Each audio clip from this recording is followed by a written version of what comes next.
Bienvenue dans cette nouvelle revue de moi-même, Raph Laurent-Duc. Cette fois-ci, l'équipe bleue de Mega Construx, anciennement Mega Bloks, de l'univers que j'adore, Halo, tout simplement. Alors, pour ceux qui ne savent pas c'est qui, ce sont les suivants de la deuxième génération de Spartan, Spartan 2 plus précisément. Alors, on a un magnifique ici artwork des 4 survivants justement. Par contre, il y a un petit détail qui m'énerve, c'est que Linda, qui est la spécialiste en sniper, elle n'a pas son sniper. On la voit ici avec son sniper, mais sur l'artwork, elle a un railgun. Sérieusement, je sais pas c'est qui a fait cette décision-là, mais cette personne-là mérite de mourir une balle dans la tête. Alors, c'est 8 ans et plus, il contient 146 pièces. Alors, que ça soit le côté gauche ou le droit, on a Master Chief. Sur le dessus, on retrouve toute l'équipe en CGI dégueulasse en Mega Construx. À l'endos, il nous indique toute l'équipe avec les stands ainsi que le drapeau, leur nom ainsi que le numéro de matricule, les armes qu'il nous fournit avec, bien entendu un système d'armure interchangeable et aussi les autres qui sont vendus séparément. Voici le set qui est construit. Alors, ça a pris à peu près 12 minutes de construire les deux stands qui sont quand même un petit peu différents tout en étant un peu pareil. Il y a des pièces qui sont rajoutées sur celle-là comme le drapeau. Alors, c'est quand même assez cool. Une chose qu'on peut faire, c'est enlever ici les pièces triangulaires et les rajouter sur l'autre stand si vous n'aimez pas la configuration. Alors, moi, ce que j'ai fait dans le premier, c'est que j'ai pris les deux originaux de l'équipe bleue, John et Kelly. Et bien entendu, pour le deuxième, j'ai décidé de rajouter Fred et Linda, qui sont arrivés plus tard dans la Blue Team. C'est pour ceux qui connaissent l'histoire. Alors, à part de ça, on a quand même ici des plaquettes bleues. Il me semble que l'équipe Osiris, qui est l'équipe d'autres Spartans, qui est aussi un autre set qui est fait pareil, genre c'est plutôt orange avec un drapeau aussi Osiris. Alors, assez bien taillé, que j'aime beaucoup. Il y a bien entendu des stands ici en transparent qu'on peut venir mettre les personnages. Celui de gauche, peu importe le stand, lui est plus haut, donc on peut faire une position comme s'il est en train de sauter, comme j'ai essayé avec Fred. J'ai juste essayé, ça a donné ceci. Oui, c'est un peu laid.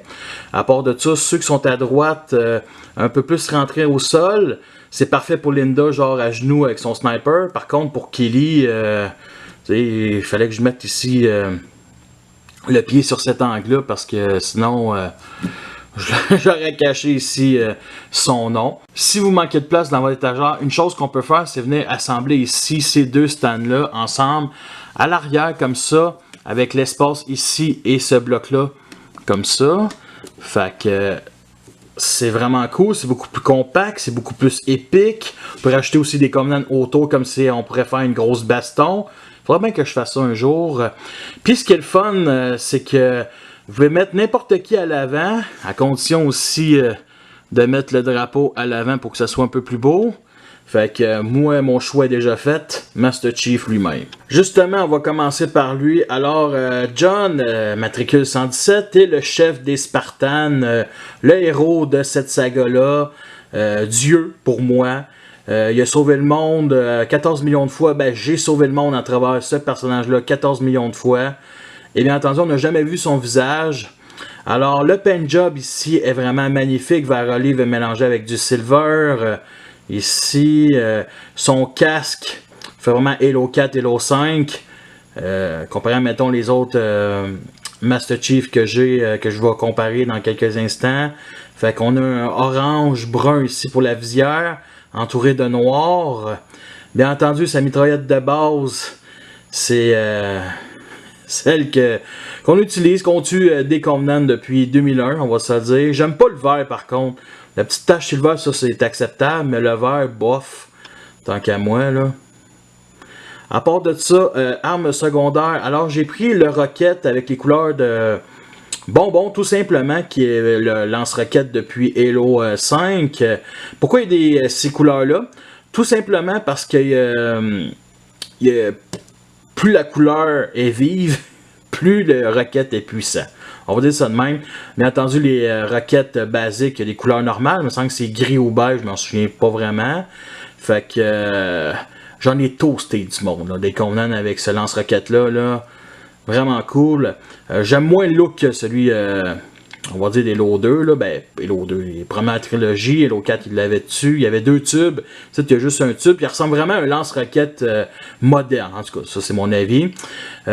Justement, on va passer à Kili, qui est la première qu'on a connue dans les Spartans.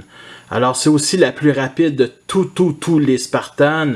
Si tu la rattrapes et tu la touches, elle te tue carrément. Alors, son numéro de matricule, c'est 87. Alors, pour son paint job, le gris et le jaune me rappellent, me semble, quelques Prométhéens dans la gamme Mega Construx ou Mega Block, je me souviens plus, ceux qui ont sorti il y a quelques années, ou l'armure de Locke, un ou l'autre, en tout cas, ça se peut que je me trompe, là, mais sérieusement, ce mix de couleurs-là, non, ne fait pas tant que ça triper. Par contre, son casque avec le doré, ça c'est génial, ok? Quand la première fois on l'a vu dans Halo Legends, elle avait carrément ce casque-là. Alors, je suis vraiment content. Du nom de Evo.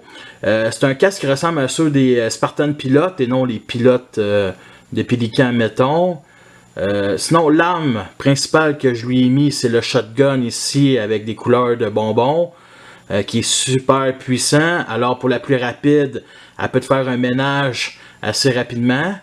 C'est clair. Et comme arme secondaire, il y a la mitraillette, ça, qui est une des plus malades. Le son qu'elle fait est génial. Surtout avec ces couleurs-là, là, elle est surpuissante. Tu torches tout le monde avec. Fait que pour la plus rapide, une mitraillette rapide. Alors, le troisième que j'ai pris, c'est Fred, matricule 104, tout simplement. Alors, c'est le spécialiste en combat rapproché. La première fois qu'on l'a vu dans Halo Legends, il y avait des couteaux aussi qui stockaient justement sur les genres de épaulettes. Puis il les prenait en faisant un X sur sa poitrine. Vraiment génial. C'est une scène vraiment épique. Fait que, pas pire, côté look, là, j'aime beaucoup son casque. Ça fait un peu monstre, créature grecque, là, mettons. Par contre, sa couleur, un genre de vert, bleu, mélangé avec du gris, non, vraiment pas. J'aime vraiment pas ça.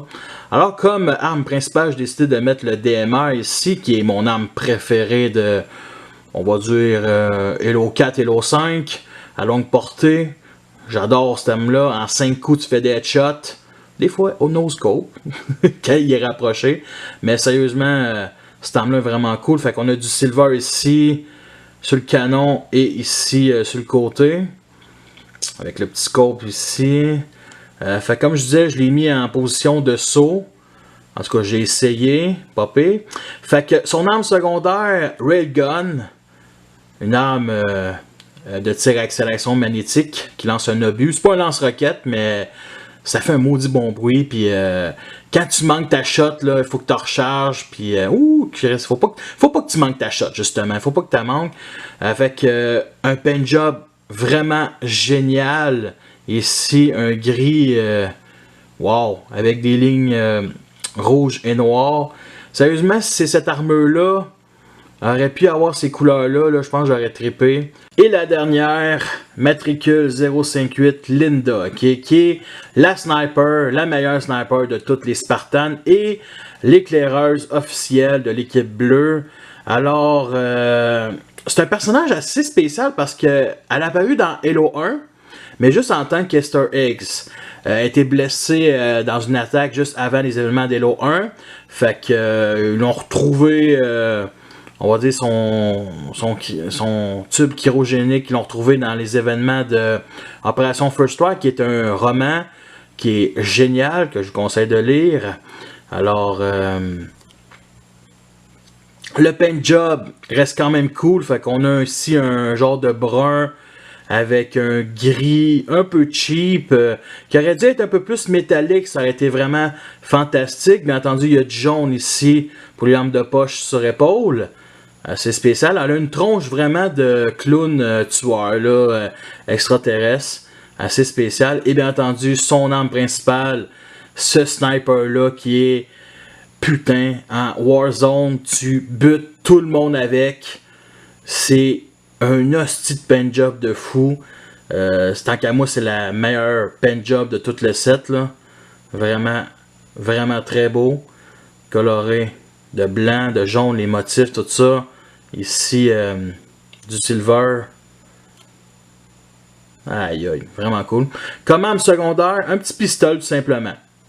Avec la peinture blanche, les fameux pistolets qui sont puissants dans Halo 5. Mais semble qu'ils ont été introduits dans Halo 3 DST. J'ai essayé de faire une Bluetooth avec les figurines que j'avais. Fait que ici, on a un autre Master Chief, un autre Spartan ici avec quasiment le même casque, carrément différent ici. Et bien entendu, ce Spartan-là ou cette Spartan-là avait des yeux de clown ici sur son casque comme Linda. Alors, une petite comparaison avec toutes les Master Chief que j'ai de plusieurs générations. La première génération. La deuxième, celle qui est sortie pour Halo 4 en 2013. La troisième est celle que vous avez vendue avec un exemplaire d'Halo 4 justement. Donc, ces deux-là, c'est quasiment la même année. À partir de là, c'est bien entendu des armures interchangeables. Donc, qui est beaucoup plus massif et un peu plus haut. Et bien entendu, le nouveau ici. Lequel que je préfère? Celle-là, carrément. Nous sommes rendus à la fin de cette revue. J'espère que vous l'avez apprécié. Vous avez les pots et les comptes. C'est un set que je recommande chaudement.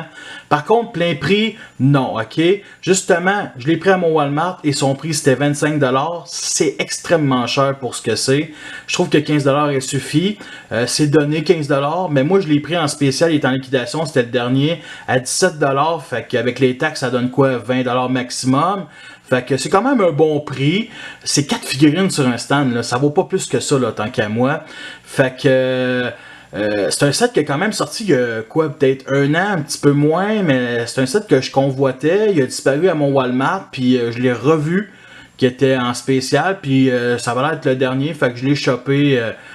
Puis je regrette vraiment pas mon achat. Fait que merci à tous d'avoir écouté cette revue-là. Fait que sur ça, je vous laisse et à la prochaine.